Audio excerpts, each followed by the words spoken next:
qu'on reconnaît ses talents et ses valeurs, plus qu'en France, je ne parle pas que pour lui, mais en général pour les chercheurs. Mais en fait, il a aussi deux engagements, qui fait peut-être qu'aujourd'hui il est en marge. Un engagement de vulgarisation, au sens du terme, de la culture scientifique, de la connaissance, auprès de tous les publics, que ce soit les enfants ou dans le monde entier, puisqu'il se promène dans le monde entier, il fait de multiples conférences. Et donc, c'est un ambassadeur, effectivement, de la culture scientifique, et c'est un ambassadeur de l'excellence française dans le monde entier. Donc voilà, je vais lui laisser la parole, et je le remercie d'être ici ce soir.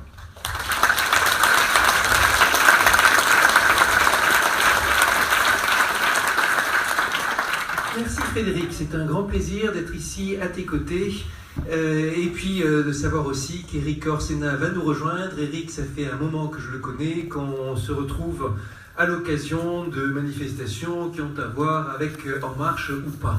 La dernière fois, c'était à l'Académie des Sciences pour soutenir le projet de formation des enseignants à la main à la pâte.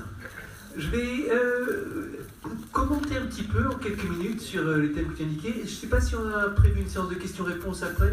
Des questions-réponses, voilà. Donc quelques minutes pour poser certains grands thèmes, certains jalons, et parler de la nouvelle place des sciences, et en particulier nouvelle place dans le monde et dans le débat public de sciences qu'on va appeler abstraites, logiques, mathématiques, algorithmiques, informatiques, des sciences, une science très ancienne, la mathématique, et une science très récente, l'informatique. Entre les deux, la notion d'algorithme qui, elle, est dans un certain sens encore plus ancienne que la notion de science mathématique au sens où on l'entend. Et une transformation qui est en train de se faire et qui vient en même temps, c'est le cas de le dire, mais pas quelque chose, c'est pas en même temps qui nous rend joyeux, en même temps que des stress et des soucis et des dangers pesant sur la planète avec une ampleur comme on n'a jamais vu. Soucis et menaces climatiques, comme on sait, avec des projections qui montrent des possibilités dramatiques en termes de possibilités pour la planète de nourrir l'humanité, mais aussi en termes de désastres écologiques, de catastrophes climatiques qui peuvent se produire. Certains scientifiques, très sérieusement, prévoient des scénarios dans lesquels le monde se retrouve plein de migrations liées à des cataclysmes avec une ampleur encore bien plus grande que les migrations qu'on connaît aujourd'hui dues à la guerre au Proche-Orient. La planète donc se transforme avec un grand stress. Grand stress écologique aussi, bien sûr, et puis des problèmes liés à la surpopulation, liés à des guerres qui n'en finissent pas sur certains continents, qui font qu'il y a encore toujours un stress considérable lié à la géopolitique. Ça, c'est le contexte. Et puis, par-dessus cela, donc, une révolution dans notre façon d'être, dans notre façon de communiquer, pour le pire et pour le meilleur, qui est liée à l'émergence de l'informatique. Une émergence qui continue sur des recettes déjà vues, éprouvées, et qui ont progressé pendant des décennies, mais qui a atteint récemment certains seuils qui font que l'informatique est venue s'inviter dans tous nos us et coutumes, avec certains seuils qui ont été atteints en termes de capacité, de rapidité d'exécution, de connectique, et puis le fait tout simplement qu'il y ait des capteurs partout, des images qui sont prises partout, le fait que le monde est en train de se mettre en données à un rythme effréné selon une réelle croissance exponentielle qui fait que tous les 2 ans, ou même moins que ça, se produit autant de données que tout ce qui a été fait depuis le début de l'humanité. Une révolution d'ampleur qui est venue s'inviter dans le détail de notre vie. Les révolutions précédentes, elles avaient abouti à de très grands projets, à des choses qui étaient complètement impossibles auparavant. Celle-ci, de révolution, elle vient plutôt transformer les liens entre des éléments qui existent déjà. Et certains se sont moqués en disant que c'était une révolution de détail, mais sans détail qui peuvent tout changer. On va l'illustrer avec les problématiques que tu mentionnais tout à l'heure. Plateau de Saclay, c'est le grand projet qui inquiète tout le monde dans ma circonscription, celui dont il faut parler chaque jour dans la campagne, et même plusieurs fois par jour, et qui se décline selon toutes sortes de volets. Projet local, projet national, projet scientifique, projet d'enseignement supérieur, projet technologique, projet agricole, projet de cadre de vie, projet de transport et mobilité aussi. Dans mon secteur, comme on le tient, j'imagine, il y a certains mots-clés qui mettent le feu aux poudres. Dans le transport en commun, on parle RERB tout de suite. C'est le grand débat enflammé partout, et des gens qui viennent vous prendre à partie, qui viennent me donner des listes de retard et tout ça, en me demandant de régler tout ça. Et bon, d'accord, oui. Je me demande si c'est une campagne législative ou si on est en train d'élire le maire ou le responsable de la communauté d'agglomération ou encore le président de la région, ou tout ça à la fois, on se demande. Mais en tout cas, la RERB tout de suite. Et bien sûr, pourtant, le RERB en soi, il ne va pas tout résoudre. Alors commençons par parler quand même du RERB. Un grand projet qui est à l'œuvre au sud du RERB, en dessous d'Enfer Rochereau, qui consiste à autonomiser le RERB par rapport à la partie qui est au nord, de sorte qu'il y a un incident grave qui se passe au nord de d'Enfer, on puisse quand même assurer le trafic en permettant au RER de faire des retournements dans certaines gares. Bon, il y a des travaux qui sont en cours. La gare d'Orsay est une des gares qu'il faut aménager pour ça. Il faut rajouter une voie à certains côtés, permettre à une rame d'arriver et de prendre la place de l'autre, et ainsi de suite. Les grands travaux qui sont en cours. Et dans les grands travaux, il y a un temps considérable qui a été alloué à la mise au point du logiciel, qui permettra au système de venir arriver, ce train fantôme qui n'existait pas avant, de l'intégrer sans qu'il y ait d'accident. Peut-être pas 3 ans, mais 2 ans, en tout cas quelque chose d'inouï, quoi. On voit ça, on se dit, mais c'est pas possible. C'est que les programmes informatiques, ils ont atteint des degrés de complication tellement inouïs, ils ont été refaits de telle sorte qu'en pratique, plus personne ne domine un grand programme industriel. Encore, quand vous avez une situation de concurrence, de compétition, il faut avoir un algorithme qui soit meilleur que celui du voisin, vous allez le prendre régulièrement. Mais quand vous êtes en situation de monopole sur un secteur donné, il n'y a aucune pression pour revoir votre algorithme et le rendre parfaitement modifiable, optimisable.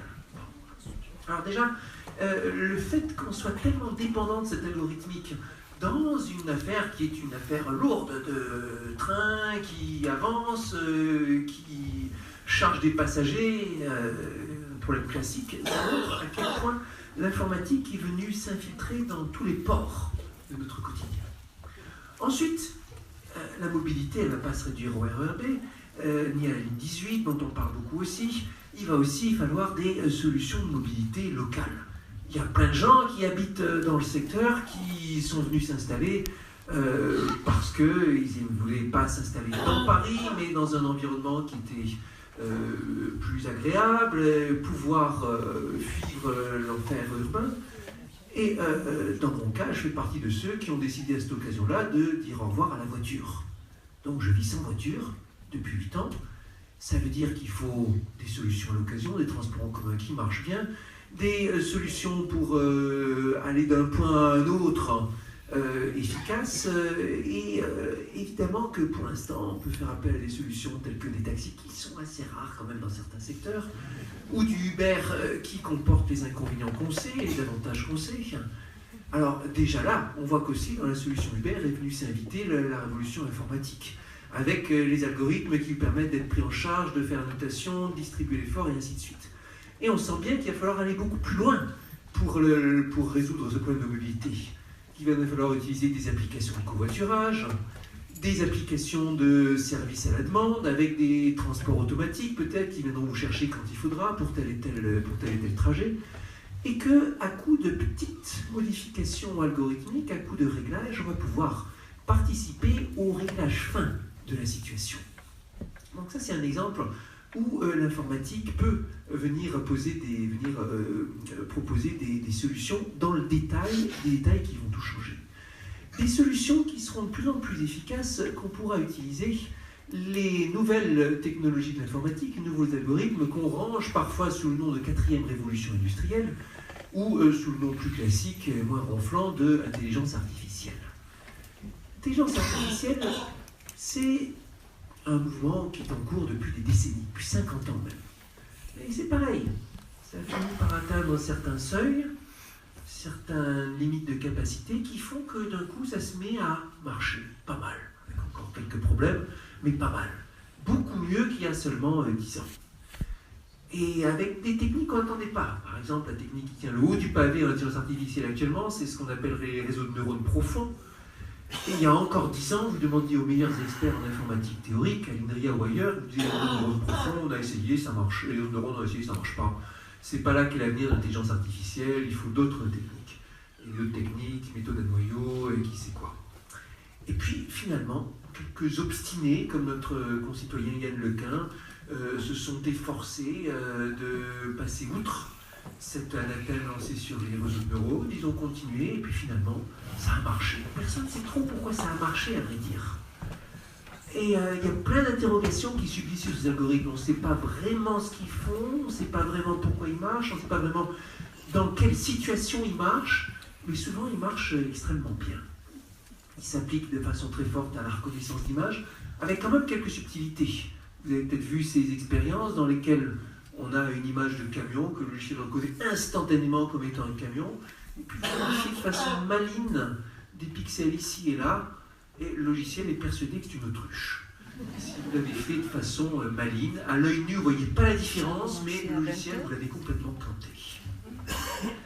On a vu aussi les services de diagnostic automatique se mettre en place, et pour la première fois récemment, un algorithme a pu sauver une vie humaine avec un diagnostic qui était meilleur. Le praticien a dit non, ça c'est une tumeur bénigne. On ne sait jamais, je vais quand même vérifier ce que me dit mon logiciel préféré. Le logiciel a dit, a analysé avec des millions d'images qu'il avait en tête, et il a dit non, à mon avis c'est plutôt une tumeur maligne. Et effectivement, c'était une tumeur maligne extrêmement dangereuse, qui a pu être soignée. Ce genre de choses, ça va se généraliser, et bientôt, il ne faut pas se leurrer, le diagnostic automatique sera beaucoup plus sûr, en moyenne, que le diagnostic effectué par un humain. Ce qui ne veut pas dire pour autant qu'on va se jeter sur le remplacement des médecins par des algorithmes. D'abord parce qu'on a besoin, face à une difficulté médicale, d'entendre une voix humaine qui nous explique de quoi il s'agit et comment on va gérer ça. Ensuite, parce qu'il y a des cas dans lesquels l'humain va pouvoir rattraper la machine de façon efficace, et des cas dans lesquels l'interaction homme-machine sera bien meilleure que le verdict de la machine tout seul. Et puis aussi parce que société, c'est n'importe quel métier, n'importe quelle profession, n'importe quel secteur, ça s'intègre à un projet de société, et on n'a pas envie de voir des secteurs entiers se déshumaniser. On a envie de continuer à garder un contact humain par rapport à l'accompagnement médical. Mais n'empêche, il va falloir que les médecins humains apprennent à servir des machines, à les utiliser, à les comprendre, et ça ne va pas être facile. Et on sait, à travers plein d'expériences, comme dans les jeux d'échecs, comme dans les optimisations de vente, dans les soldes, dans qui sait quoi, on sait que c'est toujours l'association homme-machine qui est meilleure que la machine toute seule, mais que ça peut prendre très longtemps et beaucoup d'efforts de trouver le bon processus par lequel l'humain interagit avec la machine. Un autre domaine dans lequel l'intelligence artificielle fait merveille, bien je l'ai mentionné à l'instant, c'est le jeu. On l'a vu il y a quelques mois, et ça faisait les gros titres des journaux, quand l'humain s'est fait écraser à plat de couture au jeu de Go. Avant, on disait, bon, les échecs, c'est un jeu de bourrin finalement, on peut regarder toutes les possibilités, on y arrive, mais le Go, ça c'est du subtil, il y a une telle combinatoire que les machines sont complètement dépassées. C'est tellement subtil que les humains, les meilleurs du monde, sont incapables d'expliquer vraiment quelles sont les règles qu'ils appliquent. Et tellement subtil que tous les meilleurs humains sont meilleurs que tous les humains, les meilleurs algorithmes. Et puis est arrivé l'algorithme qui a écrabouillé à plat de couture le meilleur humain. Avec des conclusions intéressantes. Premièrement, même quand on ne comprend pas vraiment les règles, en entraînant la machine sur un très grand nombre d'exemples, on arrive à lui faire atteindre un niveau exceptionnel. Deuxièmement, en le laissant chercher au hasard des perfectionnements, des stratégies intéressantes, et en le faisant travailler inlassablement avec soi-même, à travers des millions d'années humaines, on arrive à le rendre encore bien meilleur que les joueurs qui ont fait les parties dont il s'est inspiré. Troisième enseignement, c'est pas parce que l'humain s'est fait battre à plat de couture que le jeu n'a plus d'intérêt pour lui. Lee Sedol, le joueur humain qui est parti au combat contre l'algorithme, le jeu qu'il a réussi à arracher à la machine, c'est un des plus beaux de sa vie. Et puis, les ventes de jeux de Go ont monté en flèche. On voit que c'est pas tout la technologie, c'est toujours un projet de vie à la fin. Et c'est pas le fait d'être meilleur ou gagner plus d'argent ou de battre les autres qui nous motive, en tout cas pas seulement. Il y a aussi plein d'autres facteurs qui jouent. Et puis, peut-être l'enseignement le plus intéressant, c'est que l'algorithme nous a appris des choses nouvelles sur le jeu de Go, même, et sur nous-mêmes par rapport au jeu de Go. Il y a des coups qui ont été découverts par l'algorithme auxquels on n'avait jamais pensé. On a découvert qu'il y avait un niveau qui était possible par rapport à la machine qui était très au-dessus de ce qu'on croyait possible. On était persuadé qu'il y avait le niveau parfait, celui qu'a Dieu quand il joue au Go, puis le niveau des humains, et qu'on n'était pas si mauvais quand même, pas si loin de Dieu par rapport à ça. C'était un débat qu'ils avaient sérieusement en Chine, au Japon. Puis finalement, on a découvert que le niveau de l'algorithme est très au-dessus du niveau qu'on attribue à Dieu. Comme l'algorithme ne peut pas faire mieux que Dieu, c'est qu'on est finalement bien plus mauvais qu'on croyait. Finalement, ça doit avoir un peu d'humilité. Ça nous apprend des choses. Et là, on retrouve un des rêves initiaux de ceux qui ont lancé le projet intelligence artificielle, des gens comme Alan Turing ou Claude Shannon, c'était qu'à travers la machine et l'algorithmique et l'intelligence artificielle, on comprenne mieux notre propre intelligence. On trouve ici que les sciences et la technologie, c'est bien plus que juste améliorer le quotidien. C'est ça en partie, c'est vrai. C'est résoudre des grands problèmes qui nous empoisonnent et contre lesquels on a besoin de trouver des solutions, des grandes maladies, des problèmes de société. Mais c'est aussi l'amour de la curiosité, découvrir de nouvelles connaissances, et c'est extrêmement précieux. C'est aussi réaliser certains rêves. Quand on a dépensé des sommes extraordinaires pour aller sur la Lune, ce n'était pas que ce soit spécialement utile, mais c'était que ça nous faisait rêver. Pareil avec l'intelligence artificielle. Ça va nous servir, mais aussi c'est quelque chose qui va nous faire rêver. Et dans ce monde, je reviens sur le début, qui est tellement plein de menaces, tellement plein de soucis, tellement plein de contraintes, on a besoin de rêves plus que jamais. Il y a quelques années, 2 ans peut-être, un sujet scientifique qui a fait la une de l'actualité, c'était la découverte du boson de Higgs dans les arcanes du CERN. À peu près personne n'a compris de quoi il s'agissait. On a parlé de particules de Dieu, on a parlé de la particule qui rend possible l'existence de la matière, ou qui sait quoi. Personne n'a vraiment compris de quoi il s'agissait, mais tout le monde était heureux de voir qu'un mystère extrêmement profond de la science avait été résolu à travers les efforts héroïques de milliers de scientifiques pendant des dizaines d'années dans une collaboration extrêmement internationale qui faisait rêver tout le monde. Et même les gens qui étaient écrasés de soucis, et ça se sont dit, voilà, ça me donne espoir. L'humanité est encore capable d'accomplir de grandes choses, de travailler ensemble, au lieu de passer son temps à se faire la guerre et à vouloir entrer en compétition les uns avec les autres. Et il faudra avancer dans ce contexte extrêmement compliqué du monde avec ce double objectif. Résoudre les problèmes du monde dans une approche très pragmatique et garder une part de rêve. Dans ce qui est en train de se passer en politique, c'est ça aussi qui est en train de se faire. Et je crois que tu l'as bien dit. Le projet d'Emmanuel Macron, le projet des marcheurs, pourquoi il a tellement de succès ?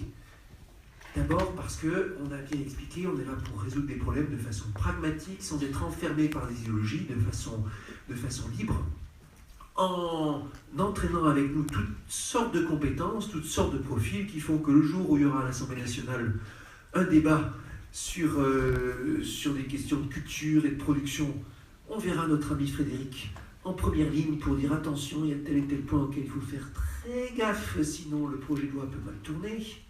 Le jour où on parle d'intelligence artificielle, il y a le collègue Villani, s'il est élu, qui dira « Faites attention, il y a tel ou tel point subtil qu'il faut prendre en compte de façon importante pour faire avancer le projet dans la bonne direction. » Donc, avec l'idée qu'on aura toutes ces compétences, on pourra résoudre les problèmes, mais aussi parce que c'est un projet qui fait rêver, celui qui lance actuellement le projet En Marche. Combien de médias internationaux nous ont contactés pour dire c'est incroyable ce qui se passe chez vous, on ne croyait pas que c'était possible. Est-ce que la France est en train de retrouver ce qui était dans son ADN avant, son attachement à la liberté, à innover, à trouver une nouvelle direction, à inspirer le monde, à se tourner vers l'extérieur au lieu d'être juste renfermé vers l'intérieur? Est-ce que la France est en train de retrouver le goût du risque qui a été une de ses marques de fabrique pendant des siècles? Et c'est pour ça qu'on s'inscrit à la fois dans une démarche pragmatique de résolution de problèmes Et dans une démarche de rêve qui va bien avec l'identité de la France telle qu'on l'aime, on est persuadé que ce projet a un très grand avenir. Merci.